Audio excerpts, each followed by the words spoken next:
Yooyyaa bakka jirtanitti nageenya gosa dhaqqabuu hordoftoota koo har'a kan ilaallu fiiziksii freshman koorsii chapter 2 kinematics and the dynamics of particles kan jedhudha.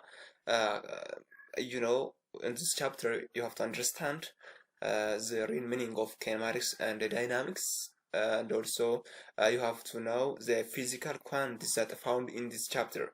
For example, you have to know the the, the physical quantities of kinematics like velocity, like acceleration, speed, displacement, distance, point, position, and rate. And also there are another part of physical quantities chapter, the dynamics part. Therefore, in this chapter, we are going to deal with both the theoretical and practical part of the practical part of the chapter. Kanaaf chapter kana keessatti hiika isaa fi physical quantities waan as keessa jirtan jiru sin hojjisuuf yaala.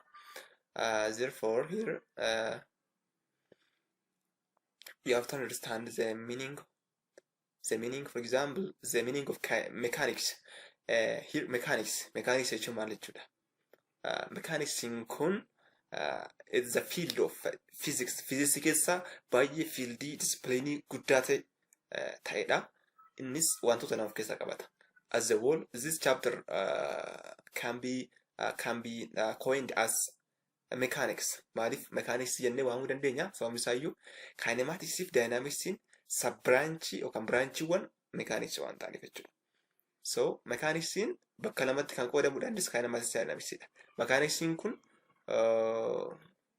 maalirratti xiyyeeffata? Hiikaan isaa asirratti akkuma arguu dandeessanu tokkoffaa waa'ee motioniiti. Motion of objects as a whole.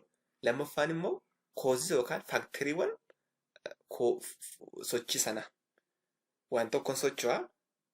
Waa'ee sochii sanaa akkamitti akka socho'u, eessatti kallattii kamitti akka socho'u, haala kamiin akka socho'u, hammamiin akka socho'u hin qo'ata. Lammaffaa maaliif socho'aa jira? Maaltu oofaa jira? Maaltu dhiibbaa irratti geessaa jira kan jedhu immoo duubaan kan qo'atudha jechuudha. Therefore, waan lama of keessaa qaba mechanics'n. Sochiif yookaan motion and its factor or its cause. So therefore, here we can categorize this mechanics into two parts. The first one is kinematics. You know, kinematics means it is about the motion. Motionii waa'ee mechanics sana keessa jiru kan qo'atudha jechuudha. Kinematics. And the part of the motion is stated by the part of the dynamics. Therefore, here dynamics deals with the motion of objects and its cause. Motion plus cause. Kan adda baasa motion and the cause. And dynamics is part of mechanics. The possible causes of motion can be the force, and also another thing is like torque, momentum, energy. This can be the cause of the force. So specifically force. Humni qofaasatti wanni ittiin qo'atamu dynamicsidha jechuudha. However, mechanics, on the other hand, mechanics deals with the motion. Only the motion. It doesn't consider any cause. It doesn't consider it. Cause motionii qofadha jechuudha. Kanaaf paartii mechanicsii keessaa waa'ee dynamicsiin waa'ee forcii jechuun cause motionii wanta ta'e sanaa qo'ata. Kinematics'n immoo waa'ee motionii sanaa qofaasatti qo'ata. That's consider the cause. Maaliif ta'e akkamittiin ta'e kan jedhu isaan galchu. So that's all about kinematics and the dynamics of particles, their meaning, their definition. So generally, what is discussed in this material is depending on the system qo'annoo hundaa'uudhaan mechanics'n bakka lamatti qoodamuu danda'a. Sistema baay'ee complex ta'e, baay'ee bal'aa ta'ee fi sistema baay'ee xiqqaa ta'e, simple. Very simple here and very complicated kan ta'e irratti deal gochuu danda'a. Baay'ee baay'ee biroodidha. Mekaaniksiin baay'ee biroodidha. Tiyooriiwwan pirinsipiliiwwan mekaaniksii keessa jiran sadarkaa partikilii sab atomic levelii irraa kaasanii hanga the whole universe apply kan ta'anidha jechuudha. Sochii elektiroonota, pirootoonota, sochii pirootoonota specifically elektiroonota fi sochiiwwan pilaanetota celestial bodies kan jedhaman kan akka stars and planets, galaxies. All these are these things can be applied by the principles of mechanics. Kanaaf kanadha gabaabaatti yaanas keessa jiru. After you understand the definition of kinematics and dynamics, just you have to now yet another thing. Wanti biraan askeetti baruu qabdan inni guddaan the quantity, the physical quantity that should be studied in this topic. Just kinematics asirratti wanti dubbateeru jecha kinesis jedhurraa dhufe jecha Greek sochii jechuudha. Waan biraan qabu. Kanaaf as keessatti wanti nuti qo'achuuf deemnu kinematics keessatti wanti nu ilaaluuf deemnu kinematical quantities kan jedhaman wanti guddaan chapter kana keessatti ilaaluu qabnu. Innis we have to understand about velocity, the acceleration, displacement, time and trajectory. Kana jechuun physical quantity kana beekuu qabna as a whole. Isa kanarratti xiyyeeffannee waa'ee sochii safartuu sochii waan tokko jechuudha. Just to define, to say something about the motion of something, we have to know what its velocity, its acceleration, displacement, time, trajectory. Warra kana beekuu qabna jechuun sochii waan tokko beekuudhaaf ariitii kamiin deemaa jira, guula isaa, qaxxaamura maalii, yeroo isaa, akkasumas immoo trajectory yookaan sochii two dimensional yoo gaafa ilaallu jechuudha. Kuni akkam ta'aa jira kan jedhu beekuu qabna jechuudha. Mooshinii waan tokko qo'annaa ta'an. And also warra kan erga hubanneetiin booda deal goona. This considers both the I think the two and the two dimension and the one dimension. Waan lamaan isaa ilaalaa jechuudha. One dimension is two dimension is ilaalas keessatti. So one dimension is irratti hubattan taanaan two dimension irratti application isa baay'ee salphaadha. Because two dimension mataan isaa one dimension irraa dhufe. Two dimension kan jennu dimension lama walitti finne kan hojjennudha jechuudha. So if you understand well the two dimension, one dimension, you can simply understand the two dimensions. So here jarra kana two dimension maal akka ta'an jechuun sochii tokko ibsuu gaafa barbaan velocity isaa, acceleration isaa, displacement isaa ibsuu gaafa barbaan what are they? Displacement wanti jennu kun maal inni sochii tokko keessatti maal ibsa, velocity maal ibsa, acceleration maal ibsa kan jedhu dabaasuu qabna. Kanaaf tokkoffaa irratti asirratti wanti kaa'e position. Position jechuun maal jechuudha? Position jechuun bakka waan tokko jiru jechuudha. Bakka reference point tokko irratti hundoone bakka wanti tokko itti argamu. This is called position. Location of object in short. Fakkeenyaaf konkolaataan tokko eessa jira? Buufata konkolaataa keessa jira. Yookaan bus station jira. Konkolaataan tokko eessa jira? Gaara irratti bahee just meetira hamma kana altitude meetira hamma kana irra argama. Jennee wanti ibsinu kun positionii wanti tokkooti ibsa. Relative maaliti? Relative wanti tokkooti jechuudha. Relative wanti tokkooti qabneetudha malee jallisnee miti. Motioniin kamiyyuu immoo kan ibsamu wanti gochuu qabnu direction, every direction is described by the reference or by using relative. Relativity baay'ee murteessaadha. So displacement jechuun immoo change in position jechuun wanti tokko bakka ka'ee haga bakka gaheetti. Wanti jijjiirama bakka isaa kan ibsudha. Konkolaataan tokko fakkeenyaaf haa jennu Ambootii ka'ee Finfinnee dhaqeera. Yoo ta'e bakka Ambootii ka'ee hanga Finfinneetti jijjiiramni ta'e kun displacement yookaan qaxxaamura isaati. As keessatti wanti bechuu qabnu referansiin jira jechuun eessaa ka'ee eessa jechuun just referansiin keenya Amboodha itti aansee Finfinneedha. Kanaaf referaansii kana lamaan gidduuttidha. Kana keessatti karaan irra deemee fudhannu garuu jijjiirama bakka tootaalii without considering the past. Paasii irra deemee toon taane jijjiirama inni fide qofa ilaalla jechuudha. So displacement for one dimension tokko keessatti sarara tokkodha bakka sarara wal qixxaata tokko irra deemeera. Kan jennee fudhannudha jijjiirama fakkeenya pointii x asirratti 0 jira reference 0dha. Reference keenya 0dha bakka kanatti. Therefore qaamni tokko objectiin tokko x irra ture.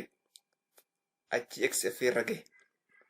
Kanaaf x irra gahe s f irra gahe gaafa jennu qaxxaamurri isaa jijjiirama x irraa ka'ee s f irra gahudha jechuun distaansii jechuun magnitude kana gidduu jirudha jechuudha. Kan ibsu kun displacementidha. Kanaaf haala kanaatiin ta'a jechuudha. Yoo 2 dimension ta'e immoo waan lama fudhanna. Dimension inni tokkoffaan y irra kan jiru. Dimension lammaffaan x irra kan jiru fudhanna. Kanaaf qaamni tokko fakkeenyaaf as kana pointii as kanaati ka'e initialis ka'e as kana gaafa gahu dimension tokkoon karaa y jijjiirama deemeeru qaba. Karaa y pointiin as kanarraa ka'e jechuun bakka kanarraa ka'e. Okay, let me show you using as kanarra ture jechuun qixa kanarra ture jechuudha y irratti achi as kanarra gahe. Kana jechuun jijjiiramni y irra jira jechuudha. Y irra kanarra akkas ilaallamti jira toora kanarra ilaalla. Kanaaf dursa qixa kanarra ture amma immoo qixa kamirra jira jechuudha. Qixa kanarra jira jechuudha. X irra jalqabarra qixa kanarra ture amma garuu faayinaalii isa geera qixa kanarra jira jechuudha. You see there is a difference in y. Dimension tokkoffaarra kanarra jira jijjiiramni kana gidduu jira. Dimension lammaffaarra kana jira. X irra kanarra jira jechuudha. Kanaaf wanti hubachuu qabdan egaa jijjiirama kan lamaanii walitti finneetudha jijjiirama dimension lama kanaa kan uumachuudha. 2 dimensional change of in position jennee kan keenya displacement jennee kan keenya. Kanaaf asitti you have to remember the concept of vector. Vectorii maaliif 2 dimension waan jiruudhaaf vectorii kan lamaan walitti jechuun wantoota kallattii garaagaraa jiran lama walitti finnee idaane summation isaanii yookaan resultant isaan arganne change in position isaa calculate gochuu dandeenya jechuudha. Resultantiin x kan y fi x vectorii x fi y irra jiru kana resultant isaan r jennee represent yoo goone therefore finally the change in position in 2 dimension of this object will be resultant isa jalqabaa isa dhumaa hir'isuu isa jalqabaa jennee haala kanaan wanta keenyudha jechuudha. The second one is distance. Motionii waan tokko ibsuudhaaf quantity nuti fayyadamu distanceidha. Distancein generally the length of path bakka it is length of path kan jechuun maal jechuudha? Dheerinuma karaarra deemameeti. Kana jechuun bakka waan tokko bakka as kanaa ka'ee as kanaatti deemeera taanaan pointii fakkeenyaaf amboon as jira jennu amboo irraa ka'ee finfinneen as gaheera yoo jenne karaa irra deemee kanarra tokko isaarra yoo safarra ilaalla yoo ta'e inni kun distaansii konkolaatichaa jenna konkolaataa tokko jedhee fudhadhe jechuudha. Garuu immoo positionii jijjiire positionii amboo as kana jira achi finfinnee dhaqe yoo ta'e kun immoo displacement isaa ta'a jechuudha karaan positionii jijjiiredha. So wanti kun lamaan motionii qaama tokko ibsuudhaaf kinematics keessatti nu fayyadu jechuudha. And kan biraan quantity barbaadamu average and instantaneous velocity dha. Velocity normally velocity jenne velocity kana immoo haala maalaa dandeenya average isaa fi instantaneous isa. Kana jechuun gabaabatti isin ibsuudhaaf konkolaataan tokko akkuma isinii kaase fakkeenya isin deemuuf amboorraa kan finfinnee gaafa deemu speediin isaa takka velocitiin isaa takka gadi bu'aa ol ka'aa kallattii tokkotti jallachaa kan deemu ta'a. Isa kana sochii konkolaataa kanaa akka waliigalaatti walitti qabnee ibsuu yoo barbaanne akka waliigalaatti hammamiin deema jenneen walitti qabnee ibsuu yoo barbaanne average isaa fudhanna. Average isaatiin hamma kanaa adeemee velocity amma kanaan adeeme jenne speed amma kanaan adeeme jenne ibsina average isaatiin jechuudha. Garuu pointii barbaannetti fakkeenyaaf amboorraa ka'ee gara finfinnee dhaqaa jira yoo ta'e magaalonni gidduu isaa jiran fakkeenyaaf Gincii jira. gincii gahee gincii irratti speedii wayitiin deemeera jennu. Deebi'ee hoolata gahee akkasumas buraayyuu gahee speedii garaa garaan deemeera yoo ta'e specifically ginciitti speedii meeqaan deeme yoo jechuu jennee yoo barbaanne instantaneous velocity ta'a jechuudha. Jechuun at some point at some time taayimii wayii tokko irratti speedii mamiin deeme jennee yoo barbaanne yoo ta'e inni kun instantaneous isaa ta'a jechuudha. Atattamasaa battala wayiitti jechuudha. Battala wayiitti speedii konkolaataa tokko velocity konkolaataa tokko barbaanne yoo jenne instantaneous velocity isaa yookaan instantaneous speedii isaa ta'a. At some point fakkeenyaaf hoolata magaalaa hoolata keessa battala ga'utti yeroo sanatti yeroo achi ga'e sanatti velocity hamma midhagaaf jennu instantaneous isaadha. Kanaaf akkamiin calculate goona immoo jennee yoo ilaalle haala kanaanidha. Average velocity argachuudhaaf total displacement sana hammanni positionii jira jechuudha. Total time inni itti deeme fudhannaa jechuudha. Kana jechuun changing time jechuun changing displacement isaa afar changing time isaati. Kana jechuun time itti irraa ka'ee hammatti dhaabee amma kanatti hammatti pointii wayii gahee ibsa jechuudha. As keessatti wanta hubachuu qabna. Total wanti jedhu kun maal ibsa? This totaling is not some total displacement the displacement that we got using normal algebraic summation. Algebraic summation miti. Asitti conceptii maalii fayyadamuu qabna? Conceptii vectorii fayyadamuu qabna. Conceptii vectorii fayyadamnee displacement sana total isa barbaanna jechuudha. Kanaaf resultant isa agarsiisa kun. Resultant isa kan agarsiisudha malee inni kun asitti difference normally wanti sana fudhanna miti. Difference normally displacement sana fudhanna miti. Kanaaf asirratti take care here. Average speed immoo total distance. Total distance total time firuudha. Kun immoo algebraic summation dha. Distance sana walitti hidhuudhaan biraan qabu inni kun jechuudha. Because it is scalary waan ta'eef jechuudha. Inni kun vectorii waan ta'eef of eeggannoo godhamuu qaba. Maaliif displacement vectorii waan ta'eef summation isaa we use the vector summation. Vector resultant isaanii fayyadamna jenna. Asirratti garuu akka sanaan ta'u akka normally algebraatti walitti hidhaanutti fuunii walitti hidhaan magnitude isaanii walitti hidhuudha. Okay. What is instantaneous velocity? Instantaneous velocity isaa immoo akkamitti barbaanna? Liimii fayyadamna. Liimii jechuun concept mathematics keessa jirudha. Lim you can use the lim or you can use the concept of derivative. Kanaaf jijjiirama akka timing changing timing keenya gara zerotti dhiyaachaa deemuun jechuun bakka at some point change time jechuun changing time keenya gara zerotti dhiyaachaa akka deemuun maa barbaanna jechuudha. Kana calculate goona. Changing displacement over changing time kana calculate yoo goone arganna jechuudha. Yeroo baay'ee bifa akkamiin kennama gaaffii kana yoo gaafatamtu ta'e just it gives us a equation isni kenneetu liimii isaa barbaaddu liimii apply irratti gootu jechuudha. Kanaaf concept mathematics fayyadamuudha. Kan biraan concept inni kun instantaneous speed immoo magnitude isaati. Just the magnitude of instantaneous velocity is instantaneous speed. Kanaaf bakka magnitude velocity qaama lama objectii lama wal qixa ta'u instantaneous isa irratti qofaadha jechuudha. The other concept is the concept of average and instantaneous acceleration. Ammas acceleration jira. Acceleration kunis wanta motionii objectii tokko ibsuudhaaf nu gargaaru keessaa isa tokkodha. Kanas beekuu qabna jechuudha. Inni kunis akkaataa garaa garaa nu dhiyaachuu danda'a. Akkuma sana isinitti hime akka average acceleration ta'uu danda'a, instantaneous ta'uu danda'a, or constant acceleration jiraachuu danda'a. Acceleration gosa garaa garaatu jira jechuudha. Constant acceleration, average, instantaneous warra kun maal ibsu? Sochii qaama tokkoo waa'ee sochii qaama tokkoo nutti himuu danda'u.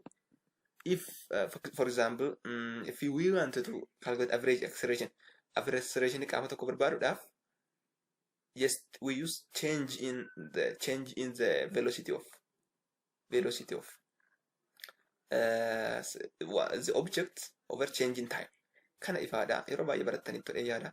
Jijjiirama velocity qaamichaa hiru jijjiirama time inni godhe. Kanaaf jijjiirama qaama sana jalqaba irratti jechuudha. Jalqaba irratti fakkeenyaaf konkolaataa tokko magaalaa isaan siniin jedha Finfinneerraa ka'ee Adaamaa dhaqaa jira jennu average velocity isa jalqaba Finfinneetti kan inni ka'ee kan ittiin inni ka'e velocity mataasaa qaba. Adaamaa yeroo geessu velocity mataasaa qaba yoo ta'e taayimiin itti ka'es immoo qabameera yoo ta'e kanaaf jijjiirama kana guguula isaa average acceleration isaa guula gidduu walleessaa isaa barbaadne just we use this formula. Instantaneous nu battala taayimii murtaa'e tokko irratti kan gaafatamudha. Kunis qusatiinaa fayyadama. Akka gara taayimiin keenya gara jijjiiramni taayimii keenya gara zeerootti dhiyaachaa deemu maal godha jechuudha. Change in the velocity over change in time inni barbaadna jechuudha. After saying this, let's see an examples. Example kana materiaalii gadi hin qabneef isinitti harkaan isin barreessuu hin danda'u garuu asirratti waan hojjetame qofa isin ibsuuf yaala. The question says a person walks first at constant speed of 5 meters per second. Jalqaba irratti jechuudha. Constant speed asirratti wanti yoo qabdu. Constant speed 5 meters per second straight line from point A to point B. Then back to the same line B to A. At the constant speed of 3 meters per second. Kanaaf asitti wantoonni beekuu qabdan problemiin kan gaafasanii kennamu jalqaba problemii sana hubadhaa. Problemiin sun maal jedhee kan jiru adda baasaa.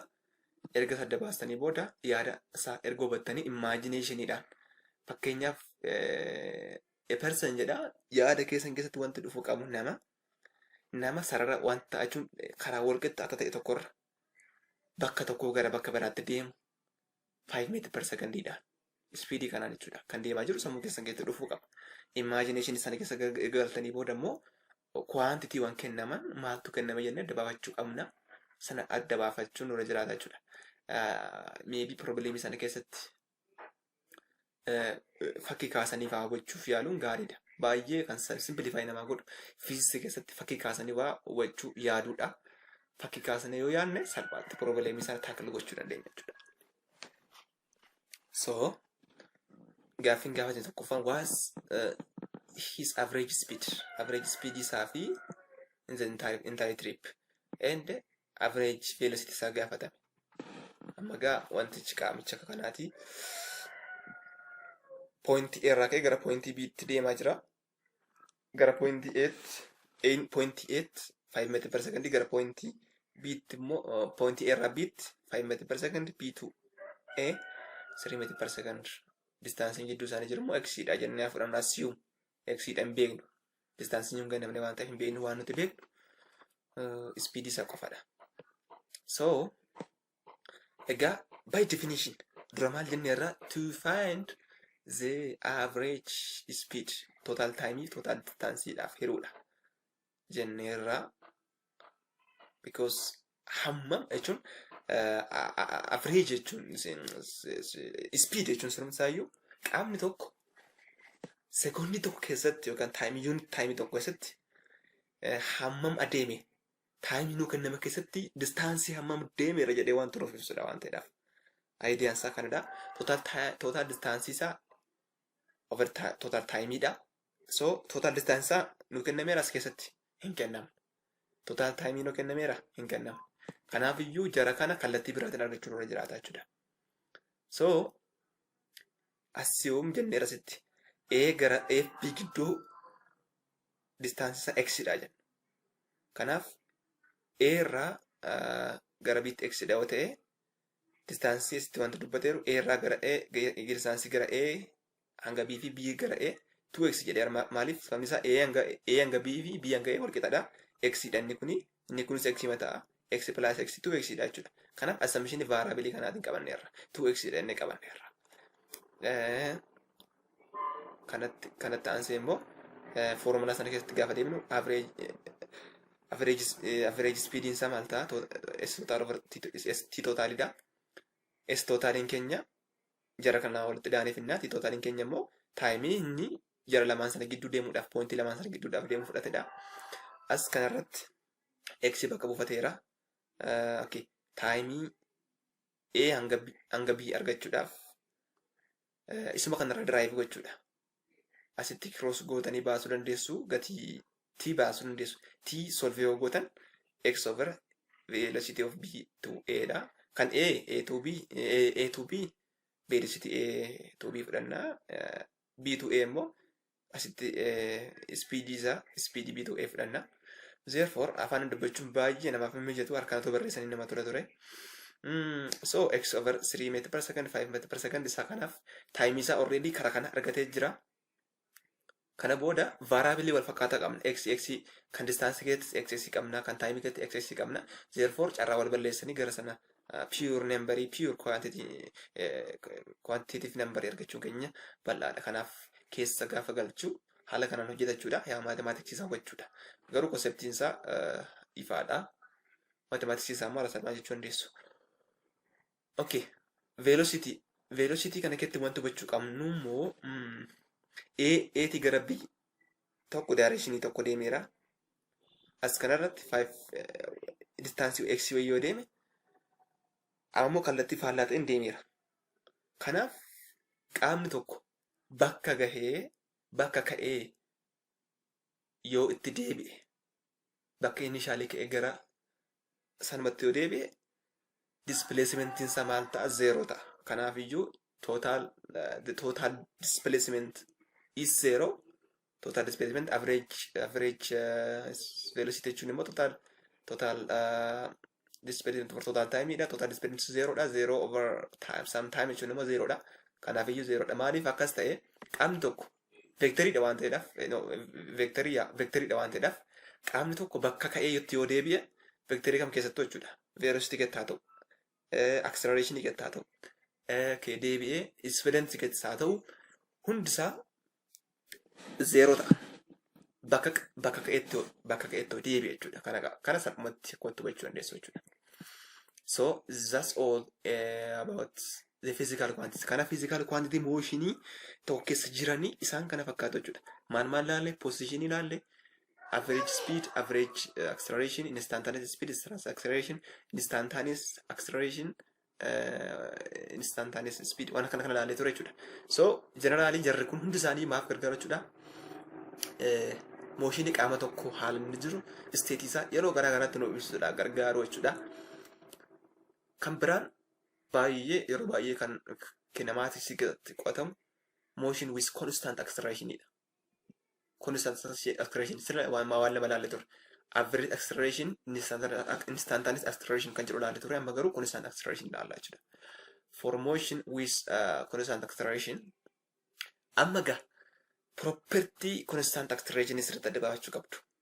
Isaan kun sirriitti adda baahan jennaan formulaa isiniif kennamu keessa galchitanii hojjechuun baay'ee salphaadha. Qaamni tokko probleemii tokko gaafa isin kennamu, probleemiin sun constant acceleration gaafatamoo hin gaafatu kan jedhus tarmiiwwan garaa garaatiin adda baafachuu sirriirra jiraataa jechuudha.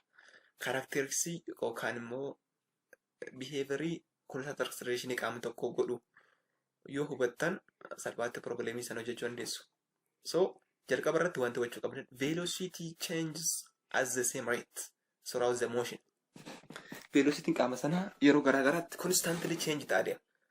Okay, fakkeenya tokko isin fudhachuudhaaf qaamni tokko taayimii tokko sa'aatii jalqaba irratti 0 irra ture haa jennu, 0 meter per second taayimii isaa, achi amma gara 2 meter per second taayimii sekondii tokkoffaa irratti 0 sekondii sekondii 0 irratti 0 jechuun yeroo motion range jechuudha. Sekondii tokkoffaa irratti 2 meter per second, sekondii lammaffaa irratti immoo 4 meter per second, sekondii sadaffaa irratti 6 meter per second deemeera jenna. Sekondii tokkoffaa irratti 0 irratti 0, tokkoffaa irratti 2, sadaffaa irratti 4, arfaffaa irratti immoo 6 meter per second. Haala kanaan deemeera yoo jenne qaamni kun asii ka'ees ga'uudhaaf 2 meter per second jijjiirameera. 0 irraa gara 2tti, 2 gara 4tti 2 dabala, 4 gara 6tti 2 dabala. Kanaaf constantly increase ta'aa deemaa jechuudha. Jijjiiramaa jalbaltiinsa. Inni kuni constant acceleration ta'uu danda'a jechuudha. Kan biraan average acceleration over time interval is equal to constant instantaneous acceleration at any instant time. Kana jechuun maal jechuudha? acceleration qaama sana average isaa yoo fudhannes instantaneous isaa yoo fudhannes wal qixaadha. Maaliif yeroo hundumaa constant waan ta'eedhaaf at any time is fudhadhaa averages walii in time motion sana keessatti acceleration wanti turan yoo fudhattanis hundi isaaniiyyuu wal qixaadha. Kanaaf inni kun characteristics constant acceleration isa lammaffaadha jechuudha. Okay. Isa lammaffaadha jechuudha kuni. Okay. Just egaa kana hubanneetiin booda formulaawwan garaa garaa hubachuu qabna iskeetti. Formulaawwan hubachuu qabnu warra drive gochuudhaan constant acceleration keessatti akkaataatti final velocity, initial velocity, time acceleration calculate godhuu hubachuun irra jiraata jechuudha. Kanaaf acceleration jechuun normally definition isaa irraa jenneerra change in velocity over change over time dha. Timing keenya initial 0 dha jennee assume goone formula kanaan ta'uu danda'a jechuudha. Okay, kan biraa rearrange gochuudhaan v final isaa argachuu barbaanne immoo haala kanaan hojjenna. Kunis ifaadhuma. Maaliif time acceleration itti baay'isnee achi maal gochuudha gama lamaaniin final initial velocity idaanee kana dhufa. Kunis ifaadha. Kan biraan constant acceleration average velocity akkamitti hojjetama kan jedhudha. Average velocity haala kanaan hojjetama. Velocity isa jalqabaa ida'uu velocity isa dhumaa hiruu lamaa jenna jechuudha. Okay, haala kanaan hojjetama jechuudha. Maaliif change in velocity is constant jenneera. Change in isaa constant erga ta'eeti isa dhumaa isa jalqabaa qofa irratti dhaan lama firuunis hin danda'ama jechuudha. Okay. Definition average velocity irraa maal qabna? Change in displacement over change over time dha. Kanaaf change in displacement gaafa jennu haala kanaan hojjenna. Sana booda change in displacement kana argachuudhaaf yoo average velocity isaa arganne average velocity isaa kana haala kanaan hojjennee formula kana isa booda kana keessa galchee arrange godha jechuudha. Finally change in velocity formula kan hojjetamuu danda'a. Kunis very important formula. Kana hubachuu qabdu. Kan biraan immoo okay. Change in displacement kana hojjenne ammas bakka time kana bakka average velocity kana bakka time kana formula duraan jiran keessa galchuudhaan hojjechuu dandeenya. Average velocity jechuun kana average time jechuun normally kanadha. So gaafa keessa galchuu dhumarratti formula kan argate. Kunis formula baay'ee bareedaadha. Bakka time nuun kennamnetti fakkeenyaaf initial velocity kennee acceleration isaa fi displacement isaa yoo kenne final was the final velocity yoo jennu gaafate formula kana hojjechuu dandeenya jechuudha. Kan arga jennee warra kun one dimension dha. Two dimension ifis immoo tokko dimension tokko barbaannee walitti hidhuudhaan biraan qabu. Dimension x irratti nu gaafate x kan x isaa barbaaduudha. Kan y isaa irratti nu gaafate y isaa barbaaduudha. Sana booda walitti hidhaanee kaa'uudha jechuudha. Fakkeenyaaf kan x isaa haala kanaatiin jira. Fakkeenya sarratti kan hojjeteeru kan y isaa haala kanaan jira. Dhumarratti orruma kana walitti hidhaanee kaa'uudha jechuudha. Kompoonentii maan kaa'uudha malee wanta addaa biraan qabu. Component tokko isaa barbaannee walitti hidheenyee kaa'u qofa nu gaafatu. Okay, let's work on this example. The example says the track covers 40 meters in 8.5 seconds while smoothly slowing down to final speed of 2.8 meters per second. Find the original speed and its acceleration. Kanaaf asitti wanti nu gaafate tokko waan nu kennamee jiru jechuun as a whole was the problem kan jedhu gaafa laallu konkolaataa tokkotu tureera.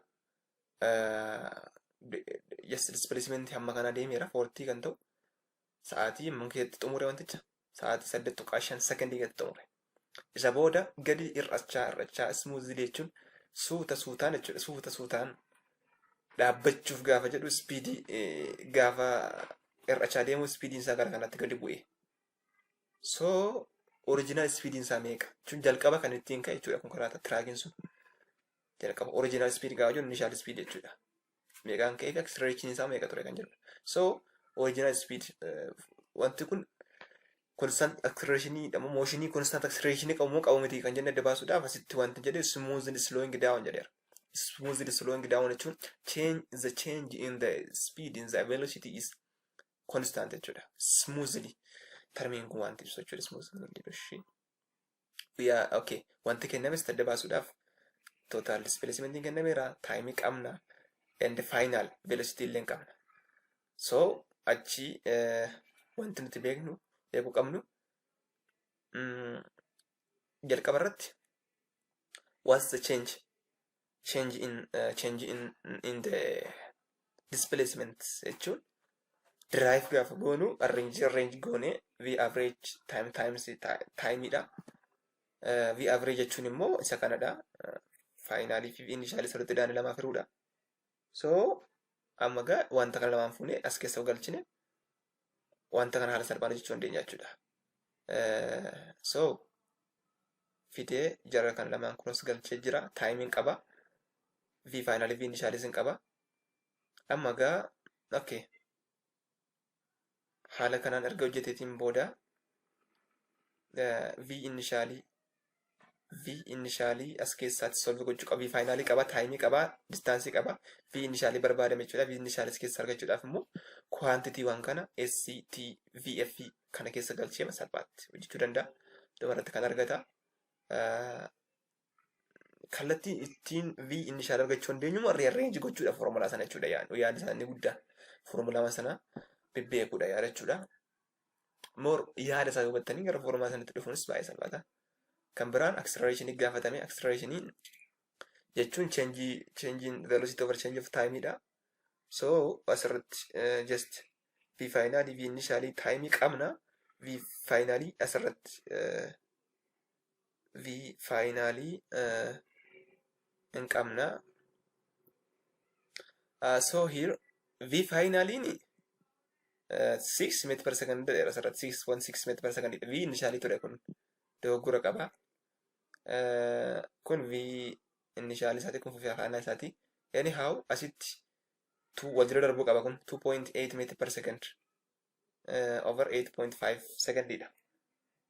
Kana tarraarrachuu qaba. 2.8 minus 6.6 ta'uu qaba. Negative dhufa. Garuu magnitude isaa still sanumadha. Magnitude isaa 0.447 meter per second square dha. Garuu acceleration normal acceleration isaa yoo jenne factor isaa yoo fudhanne magnitude isaa qofa dhiisne negative dhufa kun. Kanaaf asirratti xiqqoo dogoggorri hin jiran itti fakkaata. So normally magnitude isaa garuu kanuma dhufa. Yoo normal acceleration jenne immoo negative 0.447 meter per second square dhufa jechuudha. Okay, the second example says a jet plane lands with a speed of 100 meters per second and slows down at a rate of 5 meters per second as it comes to rest. Jeetii tokko jira. Jeetiin kun jalqaba lafa bu'ee 100 meter per second dhaan kaate. Sana booda dhaabbachuu waan barbaadeef slow ta'e reetii kanaan jechuun 5 meter per second square dhaan gadi waa deema jechuun sekondii tokko keessatti speediin isaa 5 meter per second gadi irra deema jechuudha. So dhumarratti gara restitti dhufa. Dhaabbata jechuudha. Wanti inni gaafatame what is the time interval needed by a jet to come rest. Dhumarratti velocity inni dhumaansaa 0 ta'uudhaaf jechuudha. Restitti dhufe jechuun V final isaa 0 ta'uudhaaf time kamamtu gaafate isatti fudhata kan jedhuu fi kan lammaffaan birratti Kansas jet land on airports where runaways 0.8 kilometer long. Kana jechuun airportii sana bakka buufata xiyyaara sanatti bakki xiyyaarri sun irra buufachuu danda'u 0.8 kilometer jechuun 0.8 kilometer hamma kana dheeraa ta'uu ta'e jeettiin sun irra bu'uu danda'amuu hin danda'u jedha. Kana jechuun speedii kanaan deemaa jira yoo ta'e distaansii speedii kanaatiin deemuu danda'u kaalkuleetar erga goonee booda distaansii runawayin sun qabu faana kompeer goona jechuudha. Kanaaf dhaabbachuudhaan dirqama hamma dheerina airportii inni irra dhaabbachuu danda'u irra qubachuu danda'u sana gadi ta'uu qaba. Isaa ol taanaan irra darbeetu airportii sana keessaa bahaa jechuudha. Kanaaf laandii gochuu hin danda'u jechuudha. So isa kanaaf quantity nuuf kenname maalidha kan jenne adda baasuudhaaf tokko V initially velocity isaa nuuf kennameera. Acceleration isaa slow down kan jedhu kunis wanti gochuu qabu slow down jechuun it is deaccelerating gadi irratti garracha deema waan ta'eedhaaf jechuudha. Dhumarratti restii dhaqaachuun velocitiin dhumaansaa fi faayinaalii isa 0 ta'a jechuudha. So acceleration by its definition v final minus v initial over time dha. Time jechuun immoo kanarraa gaafa drive goonu v final minus v initial over acceleration isaati. So time isaa argachuudhaaf in short what we have to do is hin qabna okay v final isa 0 dha, achi v initial isa 100 dha, achi acceleration isa negative 5 dhumarratti calculate gaafa goonu 8 second 20 second sorry itti fudhata jechuudha. Kan biraan immoo dhumarratti jechuun speedii kanaatiin dhuma kiiloomeetira hammamii deema kan jedhu calculate gaafa goonuuf kanaaf maal barbaaduu qabna jechuudha. We have to calculate its distance hammamii deemuu danda'a. Distance jechuun immoo v average times time dha. V average jechuun v final plus v initial over 2. Kanaaf v initial v final isa 0 dha, v initial isa 100 hiruu lamaaf 50 dhufa 50 baay'isuu 20 jechuun immoo 1000 meetira jechuun 1 kiiloomeetira. Garuu asitti wanti irra ammi dheerina buufata xiyyaara sana 0.8 dha. Inni kun garuu irra darbee kiiloomeetira tokko deema. Kanaaf irra qubachuu hin danda'u jechuudha. So therefore the jet cannot land. Jet ta'a jechuudha deebiinsaa. Okay. So therefore that's all about this topic, and the another topic here is free fall motion. Gula kan sochii walabaawaa kan jedhamudha. Free fall jechuun wanti kuni sochii qaama tokko it is under the control of force, gravity. So here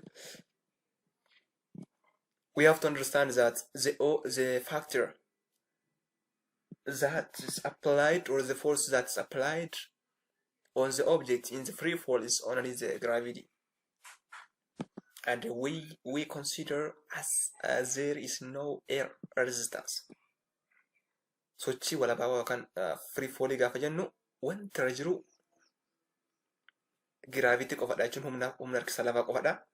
Kanarratti air resistance fudhannu, wantoota garaagaraa fudhannu. So in short by the way wanti nuti beekuu qabnu tokko motion isa gubbaa keessatti kan laala turreeyyuu faktiroota garaagaraa resistance rigata yookaan faktirii dudduuba jiru wantoota garaagaraa otoo consider hin godhinidha. Haaluma kanaatiin isa kana keessatti force irratti apply ta'u gravity qofa akka ta'e itti yaaduu qabna. And free falling kun immoo free fall motion, this type of motion is the constant acceleration dha. Constant acceleration motion keessatti ramadama. Kanaaf just we can apply all the formulas, all the ideas which are found in the constant acceleration to this free fall motion.